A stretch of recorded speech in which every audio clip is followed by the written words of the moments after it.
안녕하세요. 저는 40대 남자로 고등학교 역사를 가르치는 교사입니다. 학생들에게 역사를 가르치며 늘 올바른 길을 걷는 것이 얼마나 중요한지를 강조해 왔습니다. 공부도 중요하지만 착하고 정직하게 살아야 한다. 어떻게 살던지 간에 결국은 다 나한테로 돌아온다 라는 것을 인생 선배로서 학생들에게 많이 알려주려 했죠. 저는 6년 전 아내와 이혼을 했는데 전처의 지금 상황을 알게 되니 더욱 그런 생각이 많이 드는 것 같습니다. 아내는 과거에 했었던 유기견 봉사 동호회에서 만났습니다. 저는 예전에 14년간 강아지를 키운 적이 있는데 유기견 출신이었거든요. 저희 가족이나 다름없었고 추억이 참 많았는데 무지개 다리를 건너게 되었고 그때 참 많이 슬프고 힘들더군요. 그러면서 유기견, 유기묘 봉사를 시작하게 되었는데요. 그때 동호회도 자연스레 가입하게 되었죠. 주말마다 버려진 동물들을 돌보는 그곳에서 묵묵히 제 할 일을 했습니다. 회원들 대개는 봉사하는 사람들이라서 그런지 심성이 착하고 차분한 분들도 많았는데 그중 한 여자는 유난히 밝고 활발한 여자였습니다. 유정미라는 이름의 여자였는데 강아지도 좋아하고 고양이도 좋아한다는 그녀는 동호회 회원들과도 두루두루 잘 지냈어요. 친화력이 좋고 성격이 정말 밝았거든요. 그녀가 나타나면 분위기가 환해졌고 사람들은 모두 활달한 그녀를 좋아했습니다. 저도 마음이 따뜻하고 봉사활동도 열심히 하고 또 사람들하고도 잘 지내는 정미 씨에게 호감이 많이 갔습니다. 저하고도 이런저런 대화를 하며 친하게 지냈는데 정미 씨가 봉사활동에 나오지 않으면 신경 쓰이고 걱정되고 그렇더라고요. 그러다가 내가 그 여자를 좋아하고 있나 보다라는 걸 깨달았어요. 하지만 저는 워낙에 쑥스러움이 많고 조심성이 많은 편이었기에 쉽게 호감을 표하긴 어려웠고 또 직접적으로 물어보진 않았지만 아마도 남자친구가 있는 것 같기도 했습니다. 차라리 속 시원하게 남자친구 있느냐, 나는 어떠냐 물어봤어야 하는데 우유부단했던 저는 지레 짐작으로 남자친구가 있는 것 같다는 생각에 그냥 제 마음을 접기로 했던 것 같아요. 그런데 어느 날부터 정미 씨는 동호회에서 안 좋은 소문에 휩싸였습니다.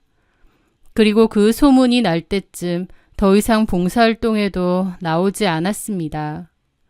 그런데 정미 씨랑 같이 어느 순간부터 안 나오던 남자가 있었는데요. 그 남자는 저보다 5살이 많았고 한의사라고 했었습니다. 그런데 그 소문이라는 게 알고 보니 정미 씨와 그 한의사랑 사귀었다는 겁니다.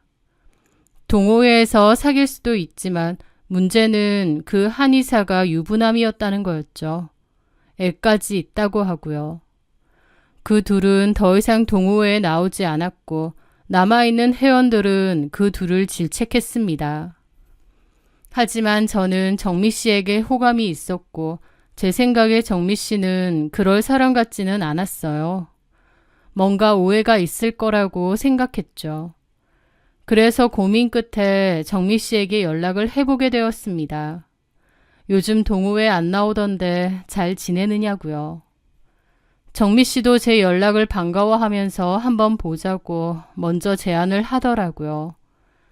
그렇게 만나게 되었는데 걱정했던 것과 달리 전처럼 밝은 모습으로 나왔습니다. 그러면서 아무렇지 않게 일상적인 대화를 했어요. 그러다가 문득 그러는 거예요. 제 소문 들으셨죠? 제가 왜 동호회 안 나가는지.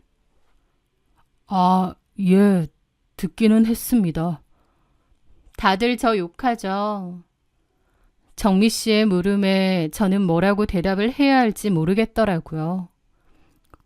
그렇다기보다 둘러서 말 안 하셔도 됩니다. 무슨 소문이 났을지 다 아니까요. 아, 근데요. 저도 참 기가 막혀요. 너무 억울한데 솔직히 억울하다고 동네방네 소문내면서 떠들고 싶지도 않아요. 인규 씨한테만 말하는데요. 저도 사실 피해자예요. 그래서 너무 억울한데 일을 더 키우고 싶지도 않아서 그냥 해명하지 않고 조용히 동호회 그만둔 거예요. 제가 뭐라고 하든 믿어줄 것 같지도 않고. 정미 씨는 그 소문이 오해라고 얘기를 하더라고요. 정미 씨 말로는 한의원 남자가 유부남인지 전혀 몰랐다고 했습니다. 진지하게 만나는 사이였고 유부남인 건 나중에 알았다는 거였죠. 사실 저도 같은 회원이지만 그 남자가 유부남인 줄은 저도 몰랐습니다. 이름과 직업 정도는 알았지만 저랑 개인적으로 친하진 않았거든요. 그리고 본인도 딱히 유부남이란 얘기를 먼저 하지 않았던 것 같기도 했습니다. 그래서 저는 정미 씨에게 그랬죠. 사실 전 오해일 거라고 생각했어요. 제가 보기엔 정미 씨가 그런 사람이 아닐 것 같았거든요. 그래서 이렇게 연락도 한 거고요. 라고 제 솔직한 마음을 얘기했습니다. 그러자 정미 씨는 처음에 그 밝았던 모습과 달리 갑자기 눈물을 터뜨리며 서럽게 울더라고요. 많이 억울했는데 제가 그 마음을 알아주니 고맙다고 하면서요. 안 좋은 오해를 받은 정미 씨가 많이 안쓰럽고 더 마음이 갔습니다. 저는 그런 그녀를 달래주었고 그 일을 계기로 저희는 사랑에 빠진 것 같습니다. 그렇게 정미 씨는 제 아내가 되었죠. 그 후 저는 아내와 8개월 연애를 했고 결혼도 했습니다. 그런데 결혼을 준비할 때 그러더군요. 이제 든든한 남편도 생겼고 가정에 좀 충실하고 싶어. 그래서 말인데 회사 더 이상 다니고 싶지 않아. 그래도 되지. 저는 사랑하는 아내가 편하게 지내길 바라는 마음에 그러라고 했습니다. 당장 돌봐야 할 아이가 있거나 한 상황은 아니지만 저 혼자서 버는 것만으로도 충분할 것 같았고 또 아내가 원하는 대로 휴식을 주고 싶었거든요. 저는 아내에게 둘만의 신혼을 즐기며 편하게 지내자고 했죠. 그렇게 아내는 결혼 전에 회사를 바로 그만뒀고 그 후로는 집에서만 지냈습니다. 그리고 아내는 본인의 말처럼 정말 편하게 지내더군요. 아침 늦게까지 잠을 잤고 일어나서는 필라테스를 하러 가거나 친구들을 만나러 갔습니다. 여유로운 생활을 즐겼고 너무 행복하다고 했죠. 다니기 싫은 회사 다니면서 어거지로 살았는데 요즘 너무 좋다면서요. 웃는 아내의 얼굴을 보니 저도 덩달아 행복해졌습니다. 다만 약속과 달리 집안일에는 거의 신경을 쓰지 않더라고요. 제가 퇴근하고 돌아온 집은 늘 어질러 놓은 옷가지와 설거지거리로 가득했습니다. 저녁 식사는 배달 음식이나 밖에서 먹는 날이 잦았고 혹은 제가 장을 봐서 차려 먹어야 했습니다. 하루는 제가 긴 하루 근무 끝에 지친 몸을 이끌고 집에 왔는데 싱크대에는 아침부터 쌓여있던 그릇들이 그대로 있는 것을 보았습니다. 제가 한숨을 쉬자 방에서 나오던 아내가 다가오더라고요. 저는 아내에게 말했죠. 자기야, 설거지라도 좀 해놓지 그랬어. 나 너무 힘든데. 내가 오늘 필라테스 다녀와서 너무 피곤했단 말이야. 나중에 내가 할게. 우리 서방님 화 풀어요. 내가 대신 뽀뽀해줄게.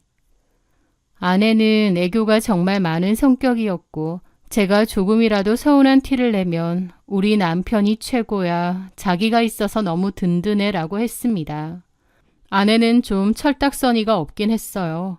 하지만 그런 아내의 모습조차 사랑했기에 이해하고 잘 지냈습니다. 그리고 그때는 그것이 행복이라고 생각하며 살았던 것 같아요.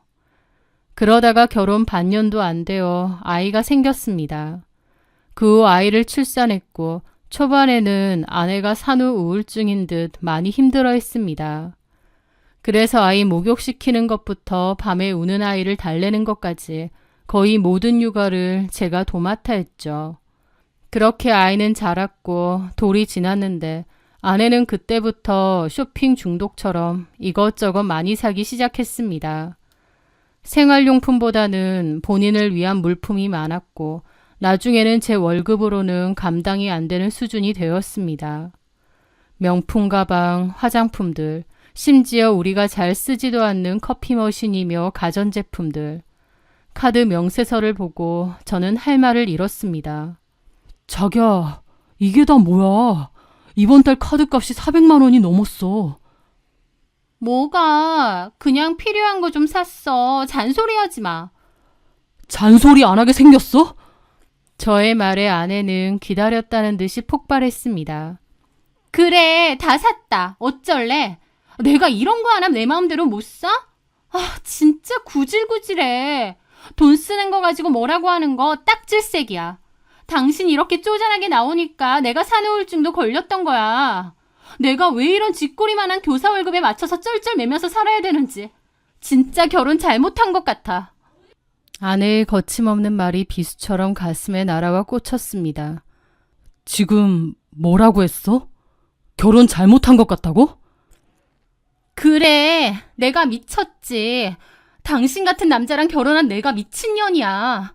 내 친구들은 남편 잘 만나서 명품백 들고 다니면서 해외여행 다니는데 나는 이게 뭐야? 솔직히 나 당신이랑 결혼한 거 매일 후회해. 돈 많은 남자 만났어야 했는데 당신은 월급도 너무 작고 너무 쪼잔뱅이라고. 라는 겁니다. 그때는 저도 너무 상처를 받았고 화도 났지만 그래도 아내가 홧김에 한 말이고 진심은 아닐 거라고 생각했습니다. 너무한다고 생각하면서도 그래도 애써 그렇게 생각했던 것 같아요. 그런데 돌이켜보니 그건 홧김이 아니라 아내의 진심이었습니다. 아내는 정말 저랑 결혼한 걸 후회하는 듯 했습니다. 돈 때문에요. 아내는 그런 사람이었습니다. 허영심 많고 사치스럽고 남자를 돈으로만 판단하는 그런 아내에게 제가 벌어다 주는 돈은 한없이 부족했겠죠. 그런 아내의 말들에 상처도 많이 받았고 실망이 컸습니다. 저도 사람인데 불만이 없었겠나요? 정말 많았지만 참았습니다. 갓 돌이 지난 아이도 있으니 바보같이 그 모든 것을 참으며 그럭저럭 지냈습니다. 그게 아들을 위한 길이라고 생각했고 또 아내의 그런 허물조차도 제가 감내해야 한다고 믿었던 것 같아요. 그러던 어느 날 아내가 중학교 동창 모임에 나간다고 했습니다. 갑자기 연락 끊겼던 친구들에게 오랜만에 연락이 왔다면서요. 저는 아내에게 잘 다녀오라고 했습니다. 그때는 그게 불행의 씨앗이 될 거라곤 꿈에도 몰랐습니다. 아내는 동창 모임에 갔다 온 후 이상하게도 활기가 넘쳤어요. 안 하던 집안일도 열심히 하고 운동도 열심히 하고 아이랑도 잘 놀아주고 활기가 막 넘쳤던 거죠. 그리고 아내가 그러는 겁니다. 동호회에 가서 오랜만에 옛날 친구들 만나니까 다들 정말 열심히 잘 살더라고. 그거 보고 나도 자극받았어. 좋은 자극이네. 저는 좋게 생각하고 흐뭇했습니다. 아내가 친구들에게 좋은 영향을 받았다고만 생각한 거죠. 하지만 나중에 보니 그게 아니더군요. 동창회에 갔다 온 아내는 저한테 박재혁이라는 남자에 대해서 얘기했던 적이 있었습니다. 박재혁이라고 나 중학교 때 좋다고 쫓아다니던 찌질한 애가 있었거든? 그때는 키도 작고 성격도 찌질하고 그냥 그래서 저런 애가 나를 왜 좋아할까 쪽팔렸는데 이번에 와서 보니 사람이 아예 달라진 거 있지? 주식하고 코인 투자 전문가래. 그걸로 본인도 돈을 엄청 벌었고 고객들한테 투자 정보도 주고 그러는 전문가라는 거야. 동창회에도 외제차에 명품 시계에 엄청 삐까뻔쩍하게 하고 왔더라고. 게다가 그때 안 큰 키가 고등학교 때 다 컸는지 키도 커지고 인물도 확 살고 사람이 아예 180도 다른 거 있지?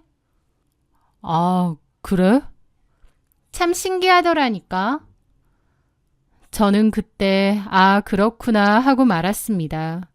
아내는 들뜬 얼굴로 박재혁이라는 남자에 대해서 얘기했는데 그냥 그렇구나 했었습니다. 아무렇지 않은 일상적인 대화였죠. 그런데 나중에 알고 보니 그 박재혁이라는 중학교 동창과 아내는 바람이 났습니다. 그 사실을 어떻게 알게 되었냐고요? 아내에게 통장 관리를 맡겼는데 어느 날 확인을 해보니 적금 통장에서 300만 원, 500만 원 같은 큰 금액들이 뭉텅이로 빠져나간 겁니다. 전혀 듣지 못했던 출금이었기에 아내에게 물어봤죠. 그랬더니 아내가 아무렇지 않게 그러는 겁니다. 투자했어, 그걸로. 투자라니? 내가 전에 말했잖아. 재혁이 말이야. 걔가 주식이랑 코인으로 돈을 엄청 잘 불리고 관리해준대. 사실 우리 같은 사람들은 걔한테 투자 맡기지도 못한데 워낙 거물급들만 고객으로 받는다고 하더라고. 그런데 동창 좋은 게 뭐야. 나도 좋은 정보 있으면 좀 알려달라고 몇 번 조르니까 몇 가지 알려주더라고. 일단 내가 갖고 있는 거 소액으로 투자했는데 수익률이 꽤 괜찮아. 정말 실력이 있나 봐. 그래서 재혁이 믿고 좀 더 넣은 거야. 아니, 그런 얘기를 왜 나하고 상의도 없이 결정해? 나는 전혀 몰랐던 일이잖아. 그래서 지금 얘기하잖아. 그리고 많은 금액도 아니고 몇백이잖아, 고작. 지금 얘기하는 게 아니라 내가 알게 돼서 당신한테 물어보니까 얘기하는 거잖아. 어쨌든 뭐 얘기했고 안 했고가 중요해? 돈만 불려주면 되잖아. 그리고 내가 뭐 몇천만 원이라도 넣은 거 아니잖아. 끼케야 몇백 원이야. 다 합치면 1,000만 원 돈이야. 그리고 그렇게 말하면 안 되지. 무엇보다 나는 그런 식으로 위험한 투자 하고 싶지 않아.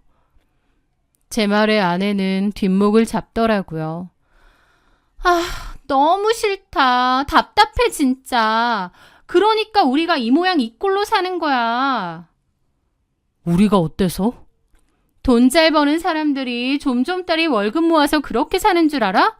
당신은 교직 생활도 하면서 주변에서 듣는 얘기도 없어? 어쩜 그렇게 사람이 고지식해? 솔직한 말로 당신 그 교사 월급으로 어떻게 돈을 모아? 맨날 이렇게 허덕이며 살래? 돈 한 푼에 쩔쩔매면서? 이런 거 아니면 절대 돈 못 모아. 이건 기회라고, 기회. 당신은 그냥 가만히 있어. 내가 알아서 할 테니까. 내가 나 혼자 좋자고 이래? 결국 우리 가족 위해서 이러는 거잖아. 라면서 당당하게 따지더라고요. 어이가 없었습니다. 자기는 좋은 투자를 하는 것뿐인데 제가 말린다고 생각하더라고요. 일단은 아내에게 알겠다고 했습니다. 그리고 따로 좀 알아봐야겠다고 생각했죠. 아내에게 이번 일은 넘어가는데 다음에는 무조건 나하고 상의를 해야 된다고 했습니다. 다만 100만 원을 쓰더라도요. 아내는 짜증을 내며 알겠다고 하더라고요. 그때부터 아내는 눈에 띄게 달라졌습니다. 저는 아내가 저 몰래 주식 투자한 것 말고도 뭔가 숨기는 게 있는 것 같았어요. 그래서 어느 날 밤 저는 잠든 아내 몰래 그녀의 휴대폰을 보게 되었습니다. 아내의 사생활을 엿보는 것 같아 죄책감이 들었지만 이 불안의 실체를 확인해야만 했습니다. 그리고 그 안에서 박재혁이라는 남자와 나눈 대화들을 발견했습니다. 그래서 남편한테 들킨 거야? 남편 난리 났겠네. 지가 난리치면 어쩔 건데. 내가 더 뭐라고 했어. 하여튼 답답이라니까. 돈 벌 수 있는 기회를 주는데도 저러고 있다. 나보고 뭐라는 줄 알아? 앞으로 또 투자할 생각이면 자기한테 무조건 얘기하래. 단돈 100만 원이라도. 남편이 진짜 쪼잔하긴 하네. 내 말이 저렇게 쪼잔뱅이인 줄 알았으면 결혼 안 하는 건데. 너처럼 화끈하게 잘 써야 돈도 잘 버는 건데 말이야. 내가 화끈하긴 하지. 그러게 너는 나랑 결혼했어야지. 내가 너 예전에 쫓아다녔잖아. 그땐 네가 이렇게 될 줄 몰랐지. 이제 와서 후회되지? 당연하지. 그리고 지금이라도 갈아타려고 준비 중이잖아. 난 언제든지 기다리지. 근데 애는? 몰라. 남편이 알아서 키우겠지. 빨리 남편하고 정리하고 너랑 살고 싶다. 남편 얼굴만 봐도 지긋지긋해. 나도 너랑 빨리 살고 싶어. 빨리 남편한테 얘기해. 나랑 결혼하면 너 벤츠 타고 신상 명품백 종류별로 내가 다 사준다. 생각만 해도 너무 좋다. 재혁이 최고. 그걸 본 저는 뒤로 넘어갔습니다. 자식이고 뭐고 다 내팽개치고 돈에 눈이 멀었던 거예요. 다음 날 저는 아내에게 제가 본 모든 것을 이야기했습니다. 그녀가 처음에는 발뺌하다가 제가 다 안다고 하니 모든 것을 인정하더군요. 저는 너무 화가 나고 분통이 터졌지만 가정을 지키고 싶었기에 아내에게 마지막 기회를 주기로 했습니다. 우리 아들 생각해서 딱 한 번만 기회를 줄게. 그 남자 정리하고 투자했던 돈도 돌려받아와. 그럼 없던 일로 할 테니까. 하지만 아내는 그러고 싶지 않다고 했습니다. 그러면서 이혼해달라고 하더라고요. 제가 자식 생각은 안 하냐니까 아이보다 자기 인생이 더 중요하다고 했습니다. 저랑의 결혼은 잘못된 선택이라고 하면서요. 그 순간 그게 아내의 진짜 모습이라는 걸 알았습니다. 돈 앞에서 본인의 욕망 앞에서 제 속으로 난 자식도 필요 없다고 말하는 그 모습. 저는 아내에게 완벽하게 정이 떨어졌고 일순간에 마음 정리가 되더군요. 이혼은 하되 상간소송은 할 거라고 했습니다. 아내는 자기가 돈으로 줄 테니 소송은 하지 말랍니다. 저는 웃기지 말라고 너나 그놈이나 상간소송 다 할 거고 판결문까지 받아낼 거라고 했습니다. 그리고 네가 그놈 때문에 이혼한다고 했으니 친권, 양육권 다 포기하라고 다시는 내 아들 볼 생각 말라고 했습니다. 아내는 그놈한테 완전히 빠져서 순순히 알겠다고 하더군요. 아내는 친권, 양육권을 모두 포기하고 이혼 서류에 도장을 찍었습니다. 저는 그 둘을 상대로 상간소송을 바로 진행했고요. 아이 엄마로서의 최소한의 책임감도 마음도 없는 아내의 모습에 참담한 기분까지 느꼈습니다. 저런 여자를 아내로 맞이했구나. 내가 진짜 잘못 선택한 거구나. 가슴이 서늘해지더라고요. 저는 그들에게 위자료까지 다 받아내고 깨끗이 끝을 냈습니다. 우연으로라도 다시는 보지 말자고 했죠. 아내의 배신 때문에 한동안 힘들었습니다. 비참하고 괴로웠죠. 하지만 아들이 있기에 마냥 그렇게 지낼 수만은 없었고 다시 힘을 냈습니다. 그리고 저희 부모님의 도움을 좀 받아가며 아이를 열심히 키웠습니다. 아들은 저에게 삶의 희망이 되어주더라고요. 아들을 보면 너무 행복했고 더 열심히 살고 싶어졌습니다. 상처뿐인 결혼 생활이었지만 그래도 세상 그 무엇보다 소중한 아들이 내게 남았다는 생각에 위안이 좀 되었습니다. 아이가 엄마에 대해서 물어본 적도 있지만 저는 엄마는 하늘나라에 갔다고 설명을 해주었습니다. 제 마음속에서 아내는 정말 죽은 거나 다름없었기 때문이죠. 그리고 아들에게도 엄마가 다른 남자랑 바람나서 떠났다는 말은 하고 싶지 않았습니다. 아내는 이혼 후 지난 6년간 아이를 보러 올 생각도 없었고 연락 한 통 없었습니다.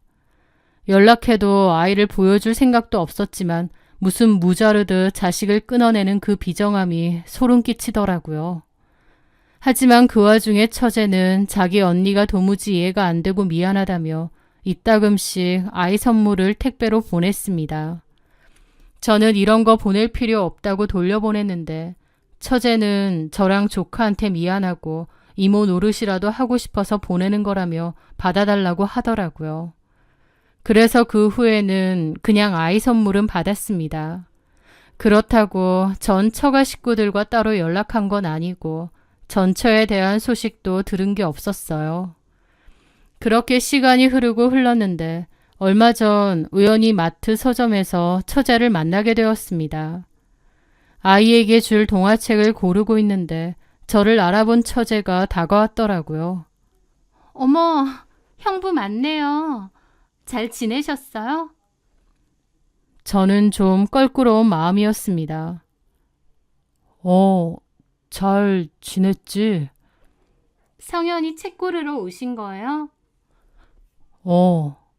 형부 얼굴 좋네요. 잘 지내시죠? 뭐 똑같지 뭐. 근데 처제는 얼굴이 안 좋네. 어디 아파? 제 말에 처제는 깊은 한숨을 쉬더라고요. 언니 생각만 하면 한숨이 절로 나오고 속이 끓어서요. 그게 무슨 재혼해서 잘 지내는 거 아니었어? 애 한번 보러 오겠다는 말 없이 살길래 재혼해서 돈 펑펑 쓰면서 잘 먹고 잘 사는 줄 알았는데. 그 말에 처제는 어이없다는 듯 쓴웃음을 짓더라고요. 형부한테 그런 짓 했는데 잘 지내면 안 되지 않겠어요? 아무리 우리 언니라지만 지금 이 모양 이 꼴 된 거 꼴 좋다 싶어요. 근데 그래도 언니라고 지금 꼬라지 생각하면 마음 안 좋고 미치겠고 그래요. 이 모양 이 꼴이라니. 무슨 일인데? 아예 모르시죠? 저희 언니 얘기. 나야 들을 일 없지. 들을 이유도 없고. 그쵸. 처제가 긴 한숨과 함께 들려준 아내의 근황은 실로 놀라웠습니다. 아내가 교도소로 갔다는 겁니다. 갑자기 교도소라니 이게 다 뭔 일인가 했는데 처제가 얘기해 주더군요. 그 남자요. 완전 사기꾼이었어요. 투자 전문가는 개뿔. 형부랑 이혼하고 나서 언니랑 동거했는데요. 초반에는 돈 펑펑 쓰고 잘 사는 듯 했죠. 그런데 나중에 보니 언니까지 공범으로 끌어들여서 사기를 쳤더라고요. 언니 주변 사람들이며 친척까지 다 당했어요. 저희 부모님까지도요. 게다가 심지어 제 이름으로 대출받으려고 했다가 걸렸죠. 부자랑 재혼해서 잘 먹고 잘 산다고 뻐기고 다니길래 우리 언니지만 진짜 한심하고 너무 꼴보기 싫었는데 알고 보니 그 남자 꼬드김에 넘어가서 한통속으로 사기치고 다니다가 결국 줄고소 당하고 나란히 잡혀 들어갔어요. 저희 언니가 철딱선이 없고 제멋대로긴 하지만 그래도 이렇게 작정하고 사기까지 칠 사람은 아닌데 이게 다 그 남자 때문이에요. 심지어 나중에 알고 보니까 그 남자 유부남이더라고요. 전처랑 이혼도 마무리 안 된 상태고요. 언니 교도소 가고 저희 부모님 알아눕고 주변 친척들이 대신해서 돈 갚으라고 난리쳐서 부모님 집도 지금 내놓은 상태예요. 언니 때문에 진짜 저희 집 완전 쑥대밭 됐다니까요. 처제의 이야기는 놀라웠습니다. 그 남자는 사기꾼이었고 아내는 공범이 되어 주변 지인들한테 투자 사기를 치고 다녔다는 겁니다. 6년 동안 아들 걱정도 안 됐는지 연락 한번 없구나 싶었는데 연락을 할 수가 없던 상황이었어요. 구속이 되었으니까요. 그 얘기를 듣고 집으로 돌아오는데 수많은 생각들이 머릿속을 스쳐 지나갔습니다. 아내가 그렇게 됐다는 소식을 알았을 때의 제 기분은 기쁘지도 통쾌하지도 않았습니다. 그저 한때 제가 사랑했던 그 사람이 어쩌다 저렇게까지 망가졌을까 하는 씁쓸함이 가득하더라고요. 그리고 한편으론 앞으로도 전철하는 사람을 영원히 내 인생 그리고 내 아들의 인생에서 나타나지 않게 완벽히 지워버려야겠다 다짐했습니다. 친엄마가 죽은 게 낫지 교도소까지 간 사기꾼이라니요. 절대 아들의 인생에 득될 게 없었죠. 아내는 욕망 덩어리면서도 한편으론 멍청할 정도로 순진했구나 싶기도 했습니다. 아내에게 벤츠와 명품 가방을 약속한 그 남자는 사치품 대신 아내의 팔목에 쇠고랑을 차게 만들었죠. 아내도 본인의 과한 욕심이 결국 본인을 파멸로 이끌었다는 걸 이제는 깨달았을까 모르겠네요. 그리고 이제 와서 곰곰이 생각해보면 과거에 동호회에서 있었던 아내에 대한 소문도 아내는 울며 억울하다고 했지만 이제 와서 보니 아내도 다 알고 그런 것일지도 모른다는 생각이 듭니다. 아내는 제 생각 이상으로 탐욕스럽고 돈밖에 모르는 한심한 인간이었으니까요. 저는 지금도 그렇지만 앞으로도 제 인생에서 아내를 완전하게 지워낼 겁니다.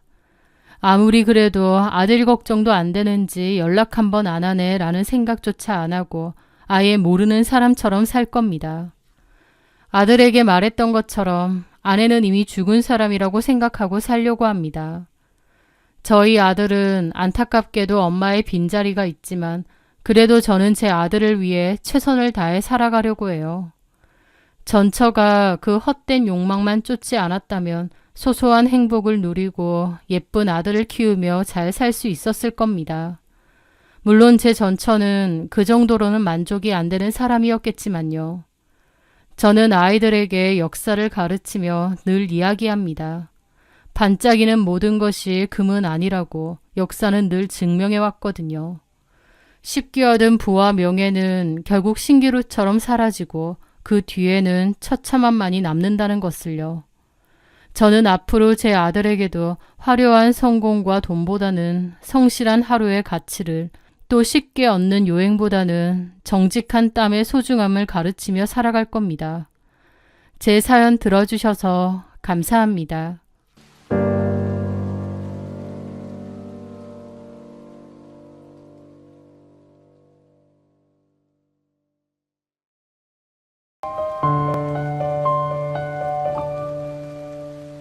안녕하세요. 저는 고등학교 국어교사로 아이들을 가르치다가 정년 퇴임을 한 60대 여자입니다. 저희 집에는 아주 큰 사건이 하나 있었습니다. 그 일로 아들 내외는 이혼까지 하게 되었죠. 아들이 이혼을 하게 된 것이 자랑스러운 일은 아닐 테지만 그렇다고 잘못된 일도 아니라고 생각합니다. 아니다 싶을 때 끊어낼 줄 아는 것도 진정한 용기라고 생각하거든요. 몇 해 전 저희 집을 발칵 뒤집어 놓았던 그 사건에 대해 얘기해 보려 합니다. 저희 남편은 몇 해 전 지병으로 먼저 세상을 떠났습니다. 남편하고는 사이가 좋고 서로 의지하던 사이였기에 남편의 빈자리는 오랫동안 서글프게 느껴졌었죠. 그래도 남편을 꼭 닮은 아들이 워낙 든든한 존재였기에 괜찮았습니다. 아들은 그 후 짝을 만나 결혼을 해 나갔고 집에는 저 혼자 남게 되었습니다. 저는 퇴임 후 남편이 남긴 아파트에서 홀로 조용히 살고 있었습니다. 바쁘게 살던 교직 생활을 끝내고 혼자만의 시간을 소소하게 보냈죠. 제가 사는 아파트는 오래된 아파트라서 베란다가 있었는데요. 거기에다 저는 화분을 여러 개 두고 작은 베란다 텃밭을 가꾸었습니다. 아침에 일어나면 베란다로 가서 물도 주고 정성스럽게 텃밭을 가꾸고 집 근처를 산책도 합니다. 오후에는 시집을 읽으며 차를 마시기도 했죠. 소박하지만 소중한 일상이 제게는 큰 행복이었습니다. 그때 아들 결혼시킨 지 1년도 채 되지 않은 상태였는데요. 제 아들은 어릴 때부터 꿈이 확고한 아이였습니다. 돈이나 명예보다는 자신이 사랑하는 일을 하고 싶다며 힘든 연극배우의 길을 걷고 있었거든요. 나중에는 제작도 한다며 작은 극단도 하나 운영을 했죠. 당장 돈은 별로 안 되지만 아들이 진정으로 원하는 일을 하길 바랬기에 아들의 일을 진심으로 응원해주고 지켜봐 주었습니다. 아들도 뭐든지 알아서 하는 성격이었고 최선을 다했어요. 그래서 언젠가는 아들 하는 일도 잘 되고 빛을 보지 않을까 생각했죠. 또 한편으론 일도 좋지만 좋은 짝 만나서 안정적인 가정도 이뤘으면 좋겠다 싶었는데 마침 그런 아들이 결혼도 한다고 하니 제게는 더 바랄 것이 없었습니다. 며느리는 아들이 운영하는 극단에 새로 들어온 신입 배우라고 했습니다. 예쁘고 싹싹한 성격이었고 아들의 꿈을 누구보다 잘 이해해 줄 수 있는 그런 사람이었기에 둘이 참 잘 어울린다고 생각했어요. 저는 아들 내외가 알아서 잘 살길 바래서 특별한 일 아니면 연락도 거의 않고 왕래도 거의 안 했습니다. 그러던 어느 날 며느리가 임신을 했다는 소식을 전했습니다. 결혼한 지 1년 반 정도 됐을 무렵이었죠. 손주가 생긴다고 생각하니 기분이 너무 좋더라고요. 주변에는 이제나 할머니 된다고 자랑도 많이 하고 다녔습니다. 아들네에는 저희 집을 찾아와 초음파 사진 한 장을 보여주었죠. 그게 제게는 세상 그 어떤 보물보다 더 값지게 느껴졌습니다. 저도 큰애를 30쯤에 낳았는데 그 아들도 아버지가 된다니 할머니가 된다는 생각에 기분이 묘하기도 하면서 어쩐지 뭉클한 행복감이 들었습니다. 제가 사별을 했기 때문에 가족이 늘어난다는 것이 더 기대가 되었던 것 같기도 합니다. 그러던 어느 날이었습니다. 평소와 다름없는 하루를 시작하고 있는데 며느리에게서 전화가 왔습니다. 그래, 아가. 무슨 일이니? 밥은 먹었고? 네, 어머님. 저기 드릴 말씀이 있는데요. 며느리의 목소리는 평소와 달리 무겁고 처져 있었습니다. 목소리가 너무 어두웠기에 덜컥 겁이 나더라고요. 혹시 뱃속의 아이에게 무슨 문제라도 생긴 건 아닐까 하고 덜컥 심장이 내려앉았죠. 왜 그러니 아가? 무슨 일 있어? 그런데 며느리의 입에서는 좀 뜬금없는 얘기가 나오더라고요. 아니요, 그건 아니고요. 어머니, 정말 죄송한데요. 혹시 돈 좀 빌려주실 수 있으세요? 갑자기 돈을 빌려달라는 말에 좀 황당함을 느꼈습니다. 게다가 무슨 일일까 걱정도 되더라고요. 얼마 전까지만 해도 아이를 가진 기쁨에 행복해하던 목소리가 아니었기에 무슨 일이라도 생겼나 싶었습니다. 갑자기 돈을 빌려달라니 무슨 일이라도 있니? 제 물음에 며느리가 그러더라고요. 아, 무슨 일이 있는 건 아니고요. 저희 이사를 좀 가야 되지 않을까 싶어서요. 이사? 네, 이제 곧 애도 태어날 텐데 계속 여기서 지낼 순 없잖아요. 아무리 생각해도 이런 곳에서 아이를 키운다는 게 좀 아닌 것 같아서요, 어머님. 돈을 빌려달라길래 갑자기 무슨 일이 있었나 했는데 그게 아니라 이사를 가고 싶다는 거였습니다. 그 말에 저는 선뜻 대답을 하기가 어려웠죠. 저라고 아들 내외가 좀 더 좋은 집으로 이사가고 싶다는데 안 도와주고 싶겠나요? 하지만 남편이 오랫동안 병상에 있으면서 돈이 많이 들어갔었습니다. 그때 보험상으로 문제가 생겨서 보험금을 전혀 받지 못하고 생돈으로 병원비며 치료비가 다 나갔거든요. 그러면서 제가 교직에 있을 때 모았던 적금까지도 깼었습니다. 게다가 그 후 아들이 결혼한다고 했을 때 저는 있는 돈 없는 돈 다 끌어모아 5천만 원을 결혼 비용으로 해주었습니다. 이미 남편의 오랜 병상 생활로 인해 상당히 큰 돈이 들어갔었고 여유는 없는 상황이었지만 아들이 결혼한다고 하니 어떻게든 도움을 주고 싶었거든요. 그래서 제가 갖고 있던 돈을 털어 아들 결혼 비용으로 주었던 거죠. 어차피 저는 퇴직 후 연금도 나올 거니까 그 돈으로 생활하면 될 거고요. 그렇게 아들에게 결혼 비용을 줬고 아들은 자기 돈이랑 그 돈을 합쳐서 오래된 빌라로 신혼집을 사서 들어갔습니다. 마음 같아선 좀 더 좋은 곳으로 가라고 도와주고 싶었지만 저도 사정이 여의치 않았던 거죠. 그리고 저는 현금 2천만 원에 지금 살고 있는 이 아파트가 제가 갖고 있는 재산의 전부입니다. 그렇다 보니 며느리가 이사를 가고 싶다고 해도 제가 도와줄 돈이 마땅치 않았어요. 저는 며느리에게 제 사정에 대해서 설명했습니다. 아가, 너네 사정은 잘 알겠다만 너희 결혼할 때 5천만 원 해주지 않았니? 지금은 수중에 가진 돈이 없어. 돌아가신 아버지가 남기고 간 이 아파트 하나가 이제 전부야. 제가 그렇게 이야기하며 가진 게 없어서 빌려줄 수가 없다고 했더니 시무룩하게 전화를 끊는 며느리였습니다. 그 전화를 받은 저도 마음이 너무 불편하고 안 좋더라고요.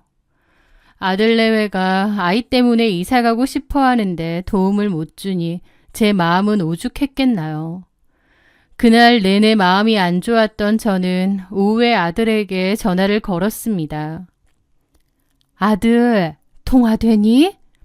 예, 엄마. 아까 네 처한테서 전화가 왔는데 집 이사 가고 싶다고 돈 얘기를 하던데 무슨 일 있는 거야? 제 물음에 아들은 깊은 한숨을 내쉬었습니다. 아, 시연이가 엄마한테 전화를 했어요? 미안해요, 엄마. 그런 전화 하지 말라고 했는데. 갑자기 이사 얘기는 뭐야? 모르겠어요, 엄마. 시연이가 갑자기 이사를 가고 싶다고 하네. 임신 때문에 그런가 봐요. 갑자기 30평대 신축 아파트 사진을 보여주면서 그리로 이사 가자는 거예요. 솔직히 우리 사정에 거기는 너무 무리잖아요. 그래서 내가 옮기는 건 천천히 생각하자고 했는데 엘리베이터도 없는 이런 빌라에서 애를 어떻게 키우냐고. 애기를 데리고 계단으로 왔다 갔다 하는 게 얼마나 위험하겠냐고. 또 유모차고 뭐고 어디 둘 거냐고 그러는 거예요. 시연이 말도 틀린 말은 아닌데 갑자기 무슨 돈이 있어서 이사를 가겠어요. 그래서 일단은 지금 집에서 키우면서 천천히 계획을 잡자고 했는데 애 낳기 전에 가야 된다고 며칠 전부터 계속 난리야. 그래서 나도 정신이 없었어요, 엄마. 우리 사정 알면서 저러는 게 답답하기도 한데 또 한편으론 뱃속에 애 걱정돼서 예민해서 그런가 싶기도 하고. 나도 미치겠어요, 엄마. 라고 하더군요. 속으로 끙끙 앓는 착한 아들이었습니다. 저는 그런 아들이 너무나 안쓰럽고 아무것도 도와줄 수 없는 제 자신이 참 무력하게 느껴졌습니다. 그때 며느리로부터 또 전화가 왔습니다. 며느리의 목소리는 부쩍 밝아 보이더라고요. 그러면서 저한테 그러는 겁니다. 어머니, 제가 잘 생각해봤는데요. 어머님, 저희랑 합가하시는 건 어떠세요? 뭐라고? 합가? 네, 어머님 사별하시고 혼자 오래 사셨잖아요. 혼자 사시면서 얼마나 적적하고 외로우세요. 차라리 저희랑 살면서 태어날 저희 아이도 좀 봐주시면 좋잖아요. 저도 그러면 다시 일 나갈 수도 있고 어머님도 집에서 마냥 있으시는 것보다 손주 좀 봐주시면 좋고요. 다른 며느리들은 몰라도 저는 어머님이랑 같이 사는 거 좋거든요. 제가 어머님 많이 좋아하잖아요. 아시죠? 그러는 겁니다. 사실 저는 그때까지 아들내외와 합가하고 싶은 생각은 전혀 없었습니다. 저 혼자 사는 지금의 생활이 평화롭고 여유롭고 좋은데 합가라니요. 피차 불편할 것 같았죠. 저는 썩 내키지 않았고 서로 불편할 텐데 같이 사는 건 좀 무리가 아니겠냐 했습니다. 그렇게 거절의 뜻을 내비쳤지만 오히려 며느리는 적극적으로 저를 설득하려 하더군요. 며느리의 계속된 설득을 듣다 보니 저도 마음이 조금씩 달라지긴 했습니다. 가만 돌이켜보니 혼자 사는 게 편하고 좋으면서도 또 마음 한켠이 허한 건 사실이었어요. 또 이사 가고 싶어하는 아들내외에게 도움을 못 준다는 미안함도 있는 상태였고요. 혼자 많이 고민을 해봤는데 또 며느리 입장에서 시어머니에게 먼저 합가를 하자고 제안하는 게 쉬운 일은 아니잖아요. 그런 점에서 며느리가 좀 기특하기도 하고 고맙기도 하더라고요. 저를 위해서 합가하자는 것도 있다고 했으니까요. 저도 좀 긍정적으로 생각을 해보게 되었죠. 먼저 합가하자고 얘기해줘서 고맙다만 집을 어떻게 해야 할지 모르겠구나. 제 말에 며느리의 목소리가 엄청 밝아지더니 그러는 겁니다. 어머님, 어차피 저희랑 합가하시려면 그 아파트 정리하셔야 하잖아요. 이참에 어머님 사시는 아파트를 파는 건 어떨까요? 내가 지금 살고 있는 곳을? 네, 그거 파시고 저희 집 전세금이랑 합치면 신축 아파트도 들어가실 수 있을 거예요. 말 나온 김에 제가 부동산에 전화해 볼까요? 며느리는 굉장히 적극적이었습니다. 그리고 밀어붙이는 능력도 탁월했죠. 하지만 저는 내키지 않았습니다. 물론 며느리의 말대로 신축 아파트가 훨씬 살기 좋고 편리하겠죠.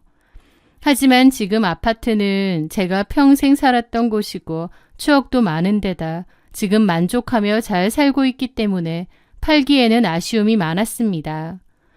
그래서 제가 고민을 좀 더 해봐야 한다고 하면서 집을 파는 건 좀 어렵지 않을까 싶다고 했어요. 정합가를 생각하면 저희 집에 들어와서 다 같이 사는 거면 모를까 집을 파는 건 좀 망설여지더라고요. 제 말에 며느리는 크게 상심을 했습니다. 어머님, 저는 어머님 결정만 오매불만 기다렸는데 알겠습니다. 풀죽은 목소리로 전화를 끊던 며느리는 한동안 연락이 없었습니다. 며느리가 너무 실망한 것 같아 미안한 마음이 들었죠. 하지만 그렇다고 덜컥 이 집을 팔고 새 집을 구해서 산다는 것도 쉽게 결정할 일은 아니었습니다. 그런데 몇 주 뒤 아들로부터 충격적인 이야기를 듣게 되었습니다. 바로 며느리가 유산을 했다는 거예요. 그날 저랑 전화를 끊고 상심해서 한참을 울었다고도 하던데 그 이후로 밥도 잘 안 먹고 누워만 있었다는 겁니다. 제가 딱 잘라 거절한 것도 아니고 좀 천천히 생각을 해봐야겠다고 했는데도 며느리는 실망이 굉장히 컸나 보더라고요. 그렇게 지내다가 배가 아파 병원을 가니 유산기가 있어서 조심하라고 했다는 겁니다. 그러다 아들이 집안 극단으로 일이 있어서 간 사이에 배 통증이 심해져 병원에 홀로 갔고 상황이 안 좋아 긴급 수술까지 했다더라고요. 이야기를 듣고 어찌나 마음이 아프고 미안하던지 저도 눈물이 났습니다. 며느리의 유산이 꼭 제 잘못인 것 같더라고요. 저도 손주를 기다렸는데 갑자기 유산이 됐다고 하니 많이 힘들었고 무엇보다 아들과 며느리의 상심이 얼마나 클까 걱정이 되었습니다. 그 며느리가 걱정되는 마음에 이것저것 반찬을 만들어서 아들네의 집을 찾아갔습니다. 파리한 얼굴로 누워있는 며느리를 보니 너무 안쓰럽더라고요. 그러면서 며느리 한다는 말이 아이를 그렇게 허무하게 유산하고 나서 우울증까지 찾아왔다고 하는 겁니다. 게다가 아이를 보내고 나니 이 집에 더더욱 있기가 싫어졌다며 우는데 그게 꼭 제 탓인 것 같아 마음이 무거웠고 죄책감까지 들었습니다. 내가 빨리 결정만 했더라면 하는 자책이 제 가슴을 쳤던 거죠. 결국 그렇게 침울해져 있는 며느리의 손을 잡고 제가 말했습니다. 그래, 합가하자. 네 말대로 내가 지금 살고 있는 아파트 팔아서 돈을 마련하마. 그 돈이랑 이 집 전세금 합쳐서 네가 원하는 아파트 장만해서 같이 살자꾸나. 안타깝지만 떠나보낸 자식일랑 있고 새 집에서 다시 준비하자. 손주 생기면 내가 잘 키워줄 테니까. 제 말에 며느리는 갑자기 환하게 웃으며 역시 어머님밖에 없어요 하고는 좋아하더라고요. 그 전까진 다 죽어갈 듯 파리한 며느리였는데 저의 합가 결정에 언제 아팠냐는 듯 밝고 활기차 보였습니다. 저의 합가 결정은 며느리가 안쓰러워서 결정한 일이었습니다. 제 말에 며느리는 그 후 바로 기력을 회복했고 그 주 토요일에 제가 사는 곳으로 와 부동산에 가볼 거라고 했습니다. 어머니, 이왕이면 좋은 가격에 팔아야죠. 라고 했고 미리 합가 준비도 할 겸 제 집에 며칠간 머무르겠다고 했습니다. 적응이 필요하지 않겠냐고요. 아무리 아들 내외라지만 어쨌든 따로 살다가 같이 사는 거다 보니 며느리 말처럼 적응하는 시간이 필요할 것 같기는 했습니다. 또 아파트 파는 데에 필요한 것들도 며느리가 적극적으로 자기가 한다고 했고요. 그렇게 여러 군데 부동산에 아파트를 내놓는다고 했고 집을 보러 몇 명이 오긴 했는데 그 와중에 좋은 가격으로 저희 아파트를 사겠다는 사람이 나타났습니다. 저는 사실 여태까진 아파트를 팔 생각이 없었고 실거주를 하고 있었기에 아파트 가격에 대해선 잘 몰랐는데요. 팔려고 부동산에 내놓고 보니 시세가 상당히 많이 올랐더라고요. 아파트가 오래되긴 했지만 주변 상권이 워낙 좋고 학교든 뭐든 다 있다 보니 가격이 떨어지기는커녕 오히려 올랐다는 거였습니다. 그렇게 좋은 가격으로 살던 아파트를 정리하게 되었습니다. 그 사이에 며느리와 큰아들은 이사갈 새 집을 알아보러 다닌다고 정신이 없었죠. 그러다 마침 꽤 괜찮은 자리에 있는 지어진 지 2년 정도 된 신축 아파트인데 34평 금매 아파트가 나왔다며 이걸로 하고 싶다고 연락이 왔습니다. 저희 집 판돈이 생각보다 꽤 많이 나와서 굳이 아들네 집 전세금을 합칠 필요도 없겠더라고요. 그래서 아들네 집 전세금은 그냥 현금으로 갖고 있기로 하고 아들은 그 전세금을 저에게 주었습니다. 저보고 갖고 있으라면서요. 그리고 저는 제 집 판돈으로만 그 아파트를 사기로 했습니다. 그렇게 일사천리로 일은 진행되었고 이제 아파트만 계약하면 모든 게 끝이었습니다. 아들은 당연히 새로 들어갈 아파트 명의를 제 이름으로 해야 된다고 했습니다. 저도 그렇게 하는 게 맞지 않나 싶었어요.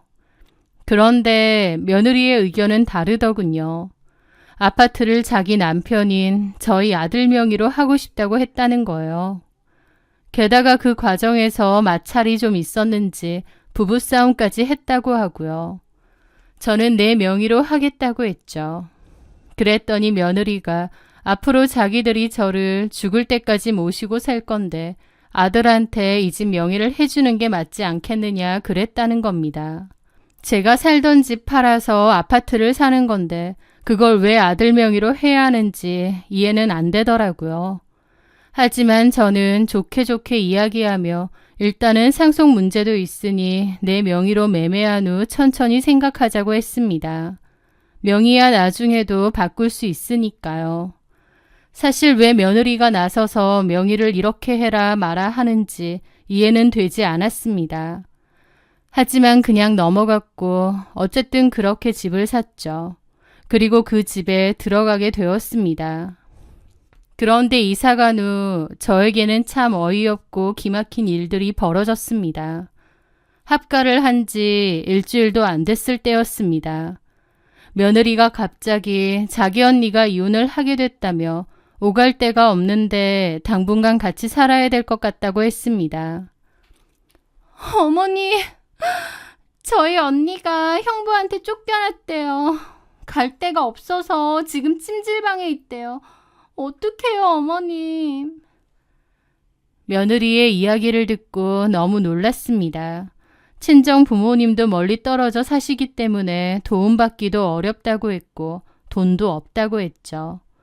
형부가 아주 악질이라 의도적으로 사돈 아가씨한테 누명을 씌우고 모든 것을 계획해서 집에서 쫓아냈다고 했습니다. 이혼도 준비 중이라고 했고요. 며느리의 얘기를 들어보니 사돈 아가씨의 처지가 너무 안타깝고 불쌍하더군요. 당장 오갈 데도 없고 도움받을 곳도 마땅치 않다 보니 찜질방에서 지내고 있는데 초라한 달방이나 고시원 같은 데라도 구해서 지내야 할지도 모른다고 했습니다. 그런데 어떻게 그런 데서 자기 언니를 지내게 하겠느냐고 발을 동동 구르더라고요. 사정을 듣자니 모른 척하기가 힘들었죠. 사돈 아가씨도 이혼 소송을 준비 중이고 이기면 재산 분할을 받을 수 있을 거랍니다. 그래서 그 돈으로 다른 집을 구할 때까지 당분간만 지내면 안 되겠냐는 거였죠. 그렇게 결국 사돈 아가씨가 저희 집으로 들어오는 것을 허락했습니다. 물론 같이 사는 것은 너무 불편했죠. 아직 며느리랑 같이 지내는 것도 익숙치 않고 불편한데 사돈 아가씨까지 같이 지내니 오죽했겠나요. 하지만 오갈 데 없는 사람을 내칠 수는 없으니 상황이 어쩔 수 없다고 생각했습니다. 그런데 사돈 아가씨가 오고 나서부터 며느리의 행동은 눈에 띄게 달라지기 시작했습니다. 저희 아들은 공연이나 계약 때문에 집을 비우는 때가 많았는데요. 반면 며느리는 극단일을 더 이상 하지 않고 집에서 내내 있었거든요. 그래서 집에는 주로 저와 며느리 사돈 아가씨가 같이 있었는데 그때부터 은근하게 저를 무시하고 자기 언니랑만 어울려 지내는 겁니다.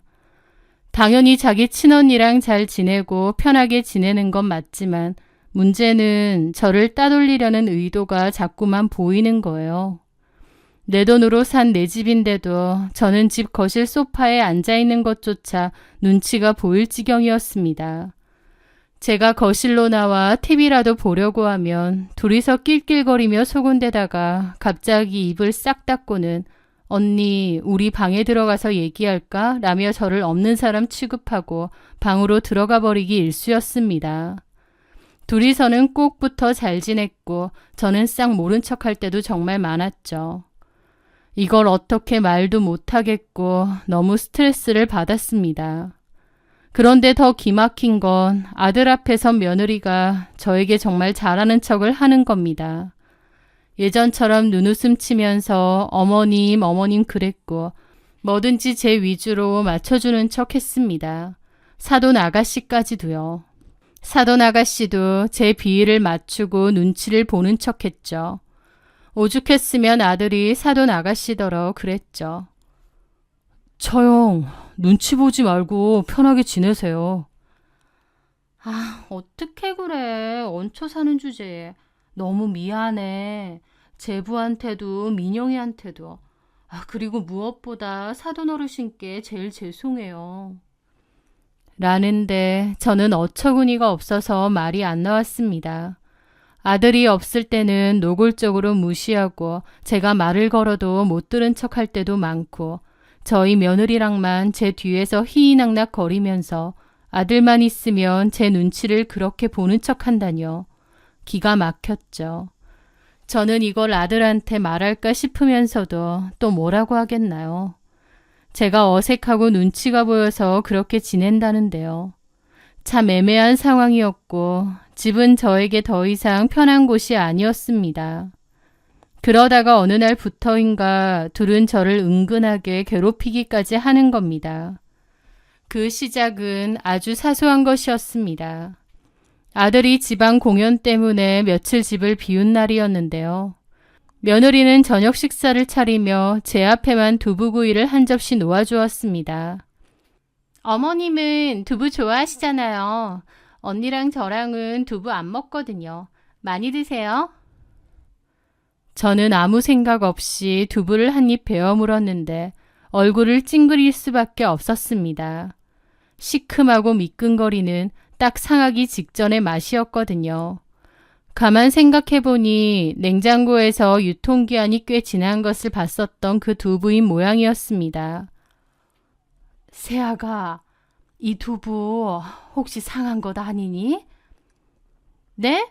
아, 그럴 리가요. 제가 상한 것을 어머님께 왜 드려요? 어머님 입맛이 없으신 거 아니고요? 언니, 이거 상한 것 같아? 글쎄, 아닌 것 같은데. 사돈 어르신께서 입맛이 없으신가 보다. 며느리는 눈 하나 깜빡하지 않고 거짓말을 하는 겁니다. 그 옆에서 사돈 아가씨는 저를 보며 비웃음을 참는 듯 어깨를 들썩이고 있었고요. 그런 일은 그 후에도 있었습니다. 여름날 상온에 오래 두어 살짝 신 것 같은 밥을 제 밥그릇에만 퍼준다던가 제게만 유통기한이 지난 우유를 따라주는 시기였습니다.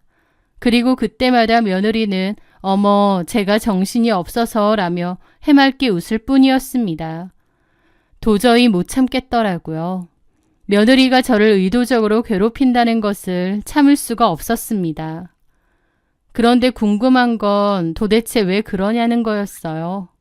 그리고 저는 그 이유를 알게 되었죠. 제가 잠이 든 줄 알고 며느리와 사돈 처녀가 하는 이야기를 듣게 되었거든요. 새벽쯤에 잠이 깼고 잠이 오지 않아 거실로 물을 마시려고 했는데 문이 살짝 열린 방문 틈으로 두 사람이 나누는 대화가 들려왔습니다.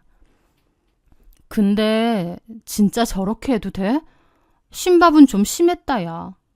걱정 마. 신밥 좀 줬다고 오빠한테 말하겠어. 뭘 하겠어. 내가 대놓고 뭐라고 괴롭힌 것도 아니잖아? 나이만 많고 더 이상 돈도 못 버는 노인네 집만 돼.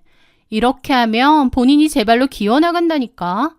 적당한 원룸 하나 구해서 나가 살겠지 뭐. 그럼 이 집은 우리 거고 언니랑 나랑 여기서 편하게 살자. 나야 좋지. 근데 참 너네 시어머니도 참 순하다. 가만히 참는 거 보면. 순한 게 아니라 본인 지은 죄가 있어서 그래. 죄라니. 설마 네 가짜 임신? 가짜 임신? 그 말을 듣는데 온몸의 피가 차갑게 식는 것을 느꼈습니다. 며느리는 킬킬거리더라고요. 그게 자기 때문인 줄 알아. 순진에 빠진 노인네. 애초에 임신은 하지도 않았는데 말이야. 라면서 키득키득 거리는 겁니다. 그 임신과 유산조차도 거짓말이라뇨. 뭐 저런 악마 같은 년이 다 있나 싶더라고요. 게다가 저를 괴롭혀서 이 집에서 나가게끔 하려 계획한 거잖아요. 저는 어디 두고 보자 생각하며 이를 바득바득 갈면서 조용히 제 방으로 들어갔죠. 그리고 이틀 뒤 아들이 왔을 때 저는 같이 살기 힘들 것 같다는 뜻을 밝혔습니다. 저는 따로 집을 구할 생각이라고요. 아들은 그게 무슨 말이냐고 놀랐고 며느리도 한껏 놀란 척을 하더라고요. 혹시 자기 언니 때문에 불편해서 그러신 거냐는 가증까지 떨면서요. 며느리는 바라던 바라면서 속으로는 기뻐하는 기색을 감추지 못하고 겉으로는 슬픈 척 연기를 하더군요. 저는 같이 못 살 것 같고 나는 나가기로 결정했다. 더 이상은 할 얘기 없다고 했습니다. 제가 그렇게 말했더니 며느리는 뒤에서 아들한테 어머님이 우리랑 같이 사는 게 많이 불편하셨던 것 같다. 어머님 뜻을 존중해주자 그러고 있더라고요. 저는 저 가증스러운 년 하며 속으로 이를 갈았죠. 저는 정말 나갈 생각이었습니다. 하지만 며느리가 원하는 대로 순순히 응해줄 생각은 전혀 없었죠. 저는 저만의 반격을 준비하고 있었던 겁니다. 일주일 뒤 저희 집에는 갑자기 그 사람들이 찾아왔습니다. 며느리와 사돈 아가씨, 아들이 어리둥절한 표정으로 현관문을 열자 낯선 부부가 부동산 중개업자와 서 있었죠. 집을 보러 왔다는 부부의 말에 아들과 며느리는 기함을 했습니다. 네? 어머니, 이게 어떻게 된 거예요? 저는 며느리를 무시하고 그 사람들에게 집을 구경시켜 주었습니다. 그 부부가 구경 후 집을 나가자마자 며느리는 저에게 따지고 들더라고요. 저 사람들 뭐냐고요.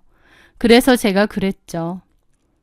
내가 말하지 않았니? 너네랑 같이 살기 힘들 것 같다고. 네? 어머님만 나가신다는 거 아니었어요? 나만 나가는 게 아니라 니들도 나가야지. 여기 내 집인데 팔고 나갈 거다. 왜? 문제 있니? 어머니!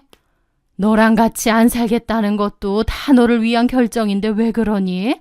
네가 너네 언니 보고 그랬잖아. 나이만 많고 더 이상 돈도 못 버는 노인네 집만 된다고. 은근히 괴롭혀서 쫓아내줘야겠다고. 그래서 네 집 덜어주려고 내가 자진해서 따로 살겠다는 거다. 대신 이 집은 팔아야지. 그게 맞지 않니? 그 말에 아들 눈이 휘둥그레졌습니다.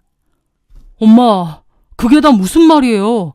돈도 못 버는 노인네는 뭔 소리고 괴롭혀서 쫓아낸다는 건 또 뭐예요?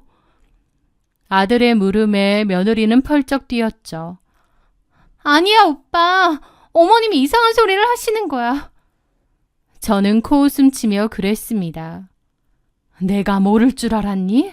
일부러 유통기한 지난 음식을 주질 않나. 니네 언니랑 한 통속으로 사람 괴롭히는 거. 너 이러자고 나한테 합가하자고 한 거지? 이러자고 명의 경석이한테로 넘기라고 나 그토록 설득하려 한 거지? 너 이거 전부 계획한 거잖아. 내가 오냐오냐 하니까 사람 만만해 보이디? 제가 화가 나서 따지니까 저희 아들도 눈이 뒤집혔죠. 이게 다 무슨... 진짜야? 아니야, 오빠. 옆에서 사돈 아가씨, 아니 며느리의 언니도 거들더군요. 아니야, 제부. 다 오해야. 오해 같은 소리 안 해. 나 너네랑 더 이상 합가 못하겠다. 이 집은 내 집이니 니들도 썩 나가. 전세금도 못 주겠다. 앞으로 너네한텐 그 어떤 도움도 없다. 너네 알아서들 살아. 제가 그렇게 나오자 며느리는 막 화를 억누르며 따지더라고요. 어머니, 갑자기 이러신 법이 어딨어요? 어머니만 나가신다면서요. 법은 무슨, 너 배우가 맡기는 한가 보더라. 연기 참 잘하는구나. 애초에 임신도 가짜 임신이었다며? 그런데 그렇게 유산한 척을 하고 내 탓을 해? 그 말에 아들은 얼굴이 파랗게 질렸죠. 네? 임신이 가짜라고요? 그래, 너는 아예 몰랐니? 어떻게 남편이 그걸 몰라?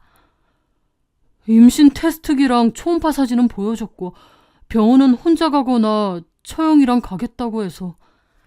아주 작정하고 속였네. 임신한 적도 없댄다. 나한테서 집 팔게 만들고 이 집 사게 하려고 수쓴 거야, 네 마누라가. 세상에 어쩜 저렇게 악독한 게 다 있니? 내가 깜빡 속았다. 아들도 그게 사실이냐며 며느리에게 따졌고 며느리는 사실이 아니라고 제가 거짓말하는 거라고 우겨댔습니다. 지네 언니랑 같이요.